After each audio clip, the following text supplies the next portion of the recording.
I'll start by just saying that it enhances innovation, that when we bring a wider variety of people into IT and into computing, our ability to innovate is enhanced through the contributions of people with diverse perspectives and the value that the diverse perspectives bring. For example, a study of patents and gender showed that patents granted to mixed gender teams were more highly cited. That is, they were referenced more than those of single gender teams, either male or female, either all male or all female. Another important component of diversity to the field of computing is that it expands the qualified employee pool. It's something that we talked about earlier. If we have the majority of the population is not being tapped to do these important jobs, then we're missing out. But if we include them, if women and other underrepresented people participated, we'd actually just have a larger talent pool to select from, and we'd be able to fill the jobs that currently go unfilled in our economy. So estimates have shown that double or even triple the number of people there would be even double or triple the number of people in the field if we drew from more diverse groups than we currently do. Next, it improves the bottom line. Interestingly enough, technology companies with the highest representation of women in their senior management teams showed a much higher return on equity than did those with fewer or no women in senior management. So if you include women, it's better for the bottom line. A recent study determined that both racial and gender diversity is beneficial for business. Gender diversity is associated with increased sales, more customers, and greater profits. So even if we were just looking at this from a business case, we could say that diversity is important for computing. Diversity is important for our economy more generally, but for the field of computing more specifically.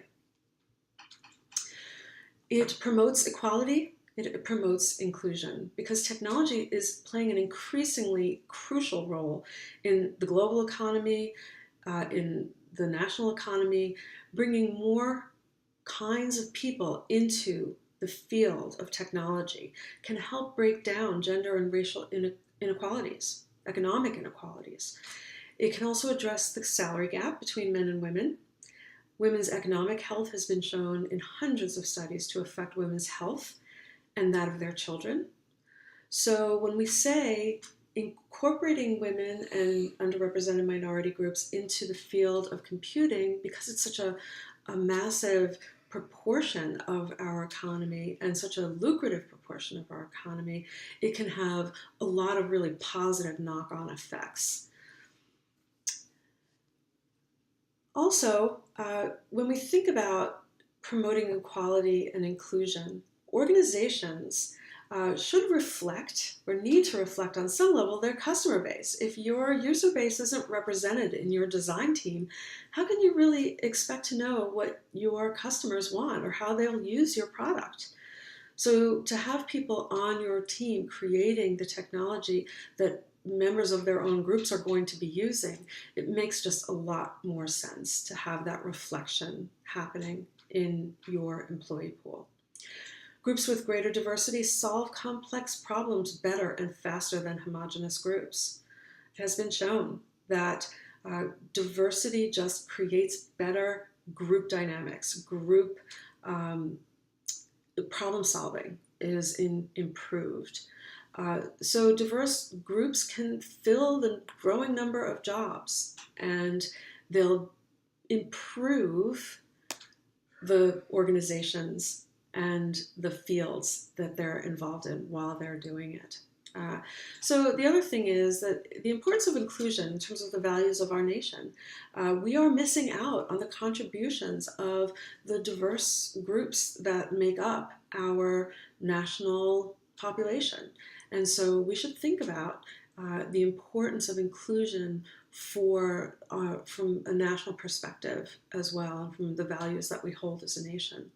Also for global competitiveness, the U.S. needs qualified citizens to do these jobs. We are increasingly in a global economy and on the world stage. Our ability to innovate and to compete is improved by diversity. And so increasing diversity will increase our competitiveness. And I'm just going to say something from a sociological perspective. It's irrational. It doesn't make sense to continue to allow these important, high quality jobs to be filled by a small group when so many others could contribute and would succeed as well. And so there is an important sociological component and the sort of rationality of diversity for us on a